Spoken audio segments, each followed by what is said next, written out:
Previously on Fusion Patrol. And tonight we're going to be looking at a new, old British science fiction series, Doomwatch. Let's just set up the premise for you. Doomwatch is it's sort of a double name. It's technically the Department of Observation and Measurement of Scientific Work, which, if you work out the acronym there, does not work out to Doomwatch, but it's sort of Doomswatch sort of thing. But they have a computer, which they call Doomwatch, and the department's called Doomwatch because that's kind of what they do. They are a department within the ministry, and it's never really clear which ministry it is, but they're a department within the ministry that's job is to oversee technological progress isn't quite the right word, but it's meant to make sure that really nasty things don't happen with the various scientific projects that are undertaken within Britain. The project is run up by Nobel laureate Dr. Quist, who is one of the mathematicians who worked on the H-bomb. And we're led to believe that the reason he does Doomwatch is because he feels guilty about what he did to help build the H-bomb. And that way he has those photos hanging on his wall. That's right. He has the big pictures of the photos on his wall. Remind himself about all the death that he's caused in his past. What have we wrought? Yes. And that's, based a little bit on, I think, Oppenheimer, who really regretted what he did after he did it. Yeah, Edward Teller, much the same. He regretted his role too. So, yeah, it's definitely Quist is taken from some true historical figures. There are 3 or 4 other people in the Doomwatch organization. There's John Ridge. John Lodge. Is it Ridge or is it? It's Ridge. It's John Ridge. John Lodge is Led Zeppelin. Okay, I thought that was Eddie Van Halen. No, take it back. John Lodge, Moody Blues. Moody Blues. There we go. That sounds bass player, I think. Yeah. He's one of those moody guys in the band. Yes. So Ridge is an ex-MI5, MI6 operative, basically a spy who works for them. There's the new guy, Chris, I believe, Christopher Wren was an architect of Tobias Wren. Yes, Christopher Wren was a famous person. Tobias Wren, he is a chemist and the newest member of Doomwatch, through which we get our introduction to the show in the pilot. There's Bradley, the computer expert, and then there's Miss Honeypot. Honey Penny. It's a terrible name. It's Honey Biscuit, Honeypot. I didn't get her name. Honeycutt. No, it's not Honeycutt, but anyhow, she's basically she's the crumpet. I think that's probably the safest way to put it. She's the secretary. She's the secretary that everybody hits on.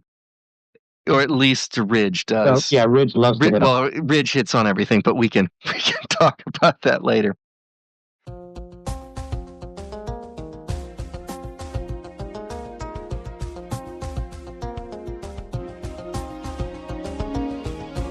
We take a single episode of a science fiction TV series and overanalyze it to within an inch of its life. This is the Fusion Patrol podcast. Welcome to the discussion.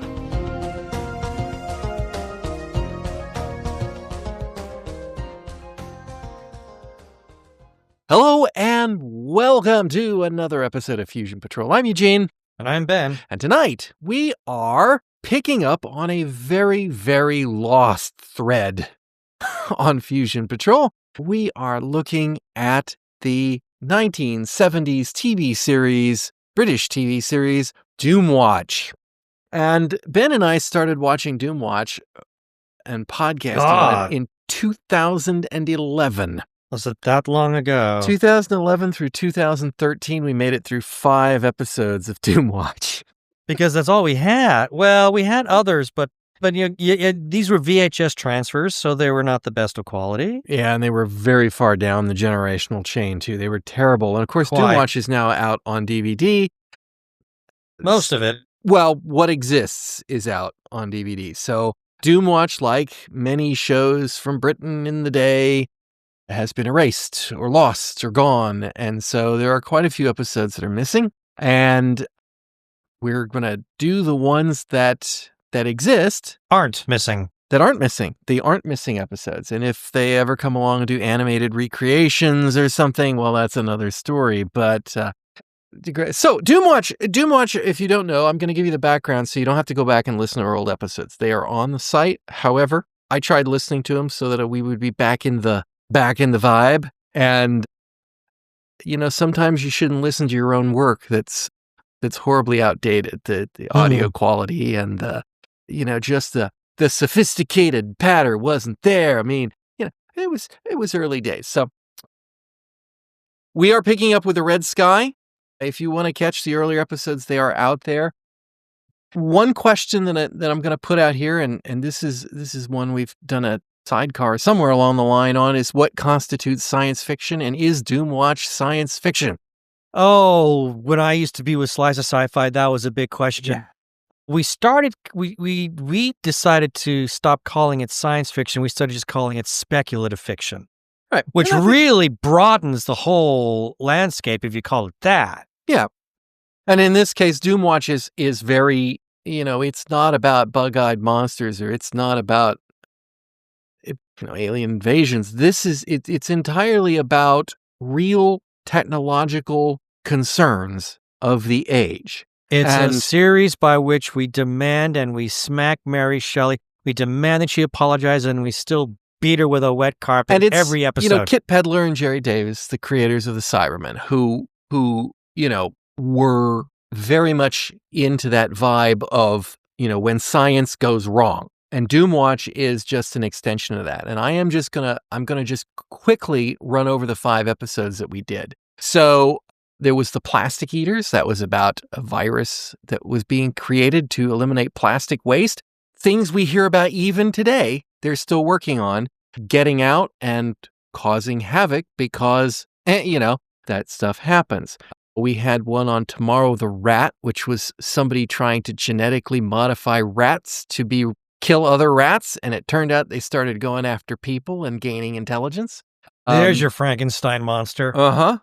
There was Project Sahara, which was a story about how the government's computers were compiling so much data on people that they could, profile people. This is early 1970s people. It's pretty forward thinking. It is. And there was Doomwatch. There was Re-Entry Forbidden, which one was about the dangers of space exploration. And I think they were using an atomic rocket. And something went wrong, and they basically had to shoot the astronauts into deep space and to die. Yeah, And it's really grim. it was. And then there was the Devil's Sweets, which was somebody was making candy that was causing people to smoke more. It was like a marketing campaign. I mean, it was, all of it is stuff that, ripped from the headlines or prescient concerns. And so today, we take up with the Red Sky.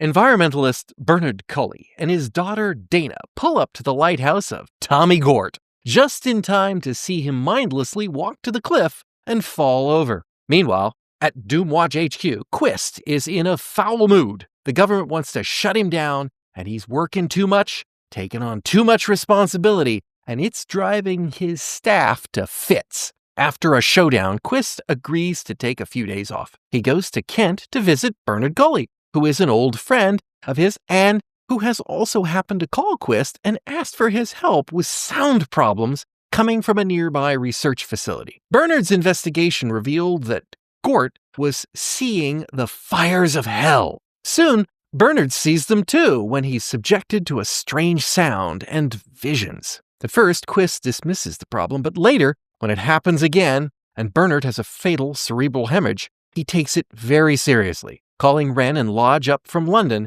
to do some testing at the nearby base. While they're at the base, Quist does tests at the lighthouse, and he too is soon subjected to the strange sound and hallucinations. Lodge and Wren, however, turned up nothing, although it is clear that the secret T9 liquid rocket-powered plane project is being kept secret from them. When they discover that Quist has been incapacitated and is going on about visions Lodge decides to put him in a home in an effort to spin a story about overwork, which will allow the Doomwatch office to continue functioning in his absence. Just before they leave, Ren must go to the lighthouse to recover some equipment left behind by Quist, and when he arrives, it is just as another Sonic episode is ending. This time, the housekeeper has been struck down. Ren has a theory. Quist, feeling a bit better, has Lodge set up a meeting with the head of the research facility and the hatchet man from the minister that Quist works for. At the lighthouse, Quist maneuvers him into staying behind to prove that Ren's hypothesis is wrong. His theory, it's not the testing of the engines on the ground,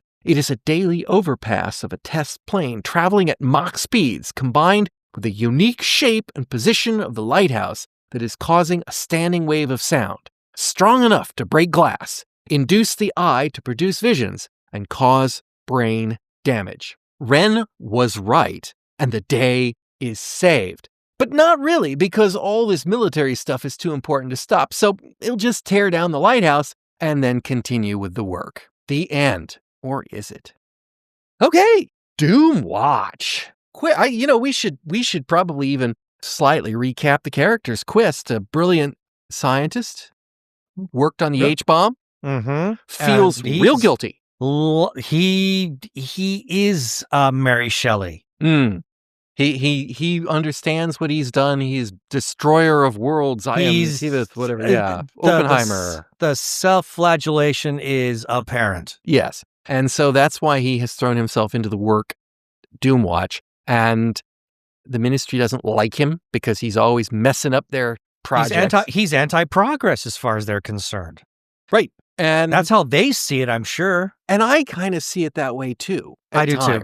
At times, yeah, I do see it as that, and I even have that written in my notes. At one point. We this one is not so ambiguous. The military planes, big deal. But like the plastic-eating virus, that's important research. It's an important avenue to experiment, but especially, the whole premise was based on the fact that there was all this waste. These landfills that were just piled miles high with all this plastic, and the thought was, and you say this write this down on paper, and it sounds like a great idea. That if you can find something, so you're flying on a plane, and suddenly the plane starts to melt. Yeah. Then it's like, oh well, sorry.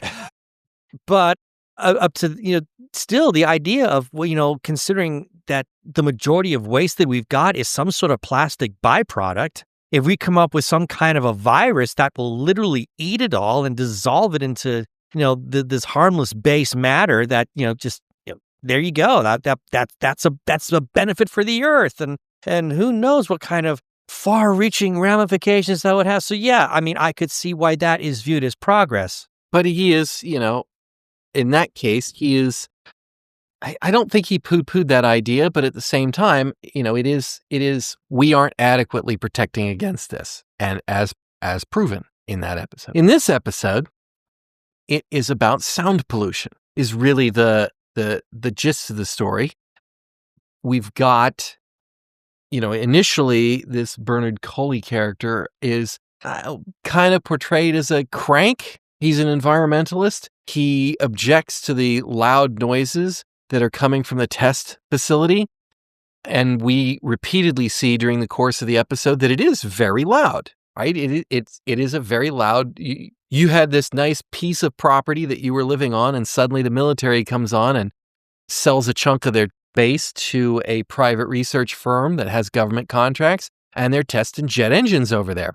And they're well within the legal limit of what they're allowed to produce sound-wise, but it's destroying the solitude and the peace of the surrounding environment. And it's not a crime. That's another piece of this. That's not a crime in this story. No, it's not. They're within their legal limits. Now, there was never an actual test of the T9 ground test engine because that was hidden from Quist's team. And so I suppose they might have been doing something over the limit, but my guess is they probably were not. This is just commentary on, progress versus quality of life, I think is the way to put it. I don't want to put it as an environmental message because, everything around us is the environment. But, it is in this case, it's about the quality of the life of the people living there because they're just constantly subjected to this all day long. Mm-hmm. And, I live a block away from fairly major street. And, sometimes I hear that and it's not too bad, but occasionally somebody's barreling down and drag racing or something down the street and it's quite loud. And if that were going on all the time, you would rightly think that there ought to be able to do something about that. And so that, that's a very grim message about this episode. Mm-hmm. The fact that no one seems to care. I mean, not a lot of people. I mean, there's a little bit of talk about how they find it annoying, but aside from that, yeah, no, it's not a big issue. Well, it's been said it's legal limits. I'm letter of the law. Obviously, somebody decided that this was an appropriate amount, but also not about the people who are getting harmed too. I mean, the actual people who are getting harmed now, the people who are falling off, quote unquote, falling off cliffs. And I kind of thought the episode was very cleverly done in that way. The first guy didn't commit suicide, right? I mean, that's what I thought was going to happen. So as Bernard Coley pulls up to the house, his friend is kind of staggering, kind of zombie-like towards the White Cliffs of, I'm guessing that's Dover. And when he gets to it, your first thought is he's going to go jump off, but he doesn't actually. He comes to the end of it and then he sort of stops and then, it's more of a reeling, falling over kind of thing. So it wasn't really a suicide. He was off his. He was just disoriented. Yeah. I mean, as severely disoriented as a person could possibly be. Right. So it's a terrible accident, but you really can't blame that on the sound. And when the other guy, who's an old man, also claims to have had a vision and some cerebral hemorrhaging. That's the sort of thing that happens to old men. Yeah. And so we dismiss it. And even when Quist has that episode, he's getting on in the years too. Now, at this point, you're feeling that maybe I'm sensing a pattern. You're sensing, right. Well, they even say in the episode, it's like you get when your friends all start dying and you start thinking about the mortality and you start stressing about it and then it happens to you. That was the doctor's excuse for Quist. Like he's sympathetically having a brain hemorrhage. I think he's a bit of a quack, but it did begin to stretch a little bit there that nobody was caring, but at the same time, we're supposed to think these people don't care. So that was, kind of the through line. And then it turns out it wasn't that at all. It was, but it wasn't. I mean, it wasn't the T9. It was a T9 flying over. Oh, well, okay, I'm sorry. I thought you meant something else. It wasn't the T9 testing on the ground. No, it was that everyone could hear. It was the plane flying overhead on that particular flight path that was causing that weird sound resonance. Yeah.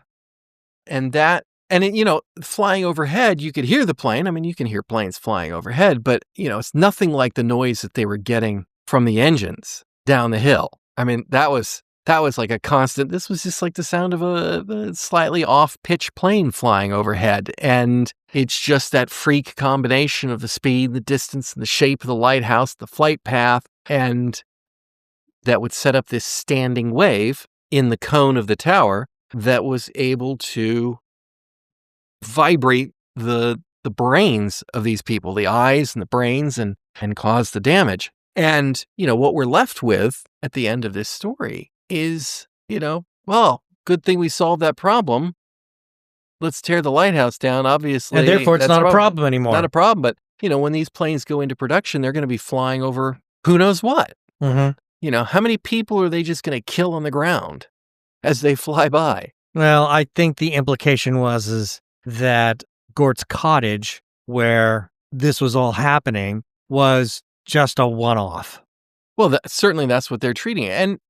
And I don't want to say that isn't a true statement, but it felt like how they were treating it, though. Well, yeah, that's absolutely how they're treating it. And I suspect that they probably sat down and did some calculations. Said, well, it flies on the flight path we're testing. It's flying over 1,000 homes. And this is a weird looking thing. I guess it's 1 in a million. Never happen again. But, they're leaving you with the whole unintended consequences moral. Like, as we continue to do these things, there will continue to be more and more of these one-off events where people will die, or there could be other lighthouses, there could be other shapes, there could be people in bell towers. You never can tell. I mean, it just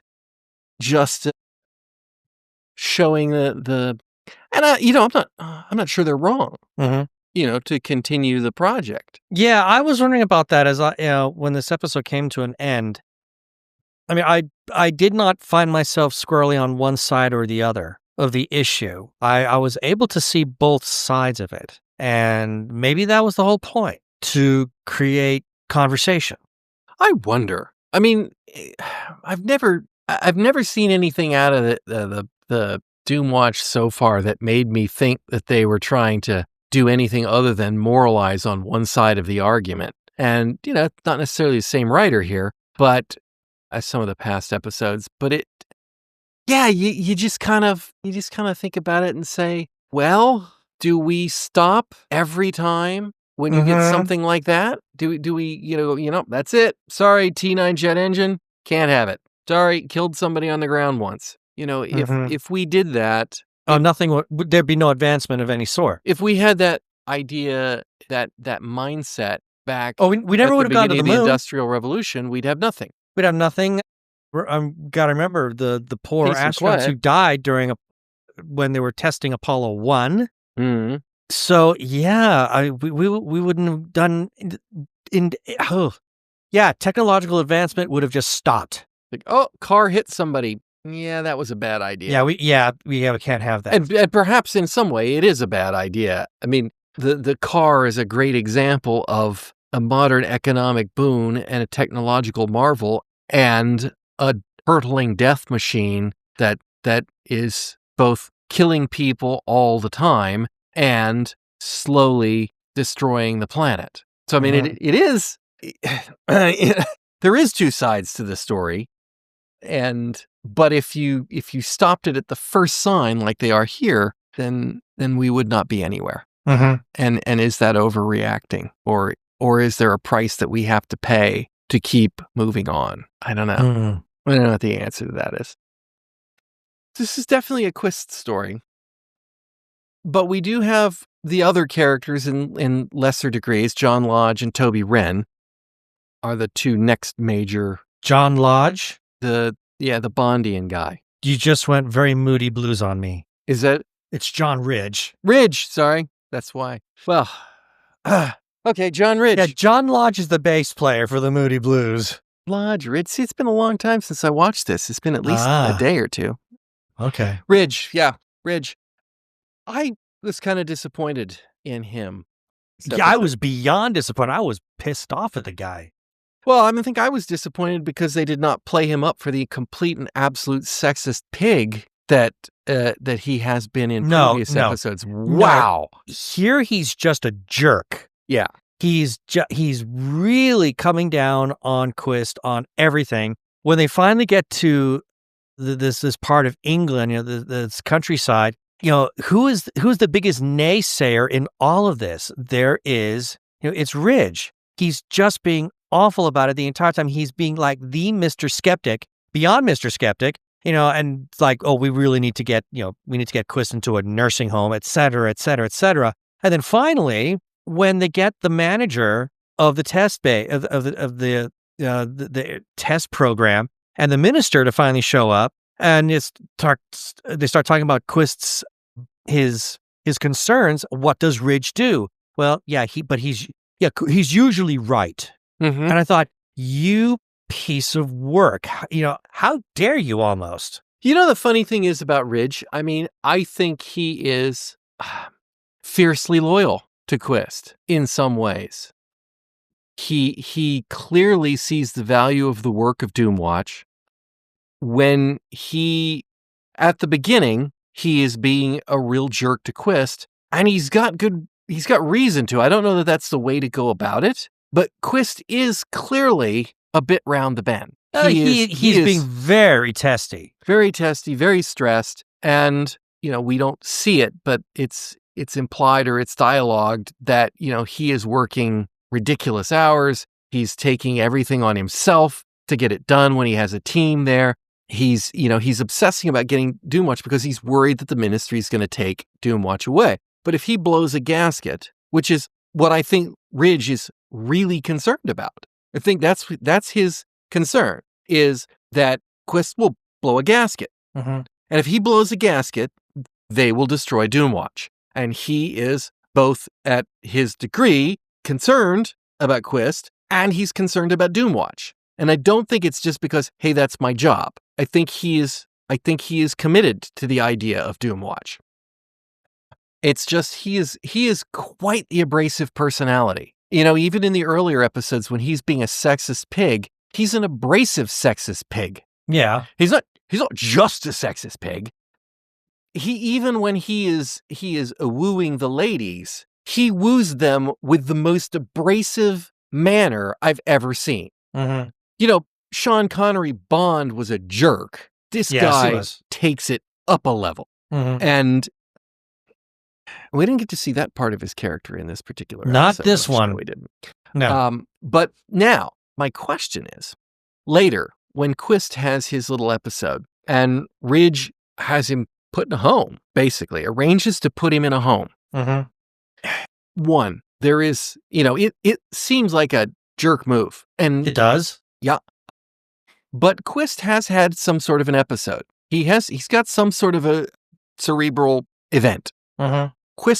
Ridge was worried that he was going to blow a gasket. And here he is, out here, obsessing about a thing, which is what he was not supposed to be doing. And it looks like he may have blown a gasket. He needs care. So putting him in a home actually kind of isn't entirely wrong. Because Quist's not going to do it on his own. That's the whole problem. He refuses to take care of himself. So that I'm not again. And then the other aspect of it is he calculatingly doing this to keep Doomwatch open? We quietly put him in a very discreet place to recuperate for a few weeks, and we keep it quiet. We keep Doomwatch going. Mm-hmm. But if he publicly pops, then they'll use that opportunity to shut Doomwatch down. I question his methods, but I don't question his objective. Intent? Yeah. It's like, whoa, you're a species of human that doesn't exist anymore, I'd like to think. Not true, of course, but I'd like to think that species of human doesn't exist anymore. But yeah, he's an interesting character. He certainly is that. More so than Toby Wren, who is still a bit of a wet blanket. I mean, he's in the episodes that I watched. Yeah, he just kind of stands around and he does occasionally come up with some good ideas, like he did in this one, but not much going on there with Toby. And he doesn't have a hideous sexist attitude to even give us something to dig on him. Mm-hmm. I feel true. I feel cheated. I feel desperately cheated on that episode. Oh, there's plenty of episodes left. I'm sure we'll get something. I'm sure perhaps Toby will get a chance to redeem himself before it's all over. Let's see. Scanning through my notes here. I don't know that I have a whole lot. I don't. I mean, my notes, I've got a few, but there's not much. Not much at all. Oh, I do like the fact that Jim Hacker, which is not the name of the character. The character's name is Reynolds. Jim Hacker is the name of the character he played on Yes Minister and Yes Prime Minister. Uh-huh. At the head of the research facility. Right. I appreciated the fact that the man stood up and did what was right in the end. Yeah. I didn't expect that, to be honest. No. Presented with the evidence. He, we don't see it, but he gave testimony to back up Quist to have the project shut down for a while. Right. I mean, he backed up Quist to have the project shut down. They overruled it and decided to reopen the project in a few months. But, for somebody in his position who is running a project of this nature, As he said, he may have seriously jeopardized his career, but he did the right thing. Mm-hmm. And I think that had this been an American program, Oh. what do you think would have happened? Weaseled his way out of it, maybe? Possibly. My thought is that the lighthouse would have killed him. You know, he would be the last victim. The victim of his own science. Yeah, that's true. Yeah, we would have seen something like that. Yeah, in episodes of the Fox sci-fi series Fringe, we would see things like that happen where the perpetrator and end up becoming a victim of their own nefarious creations. You mean like Frankenstein? Like Frankenstein's creator? Yeah, imagine that. I think this is a more imaginative ending to that. And I wish we lived in a world where you could show evidence to civil servants and politicians and they would go, "You're right. You're absolutely right. I was wrong and I'm going to change my opinion." Yeah, wouldn't that be nice? Wouldn't that be an amazing thing? But we don't live in that world, and apparently we didn't live in that world back then except in TV shows. So right. What else have we got? I mean, like I said, my notes are they're very, very thin. Just nothing. My biggest observation was about Ridge being the arrogant arse that he is. And of course, I felt that this felt like another "damn it, Mary Shelley, you need to apologize for us yet one more time" kind of episode. I don't think there'll be any episodes of Doomwatch. Just that I guess. Not. I know. Yeah. Which is not that. I do think this is, Doomwatch or a modern day Prometheus. To paraphrase the subtitle of Frankenstein. Yeah, it's grim. It's a grim show. It's like waiting for, I don't know, doom. Yeah. Imagine that. Imagine that. All right. Well, I don't have anything else. There is no reason to belabor this point. We're going to pick up Doomwatch as our regular rotation now so that we can try to crank through them. It's going to take a little while, as many things do, but this is our project, and we're just going to see if this show depresses the heck out of us time and time again. Although I did rewatch the rat one, and I loved the rat one. I really loved the rat episode. Tomorrow the Rat? I loved that. That was just awesome. Rats attacking babies. It was so much fun. All right, well, Ben, thank you for joining me. Oh, sure thing. And listeners, I hope you'll join us all again next time on Fusion Patrol. Cheers. You've been listening to Fusion Patrol, a listener-supported podcast. Find out how you can be a sponsor and get early access to all episodes and more at patreon.com/Fusion Patrol. Come join the conversation on Facebook or Twitter. All episodes are available at FusionPatrol.com. Our music is Fight the Future by Amberwolf.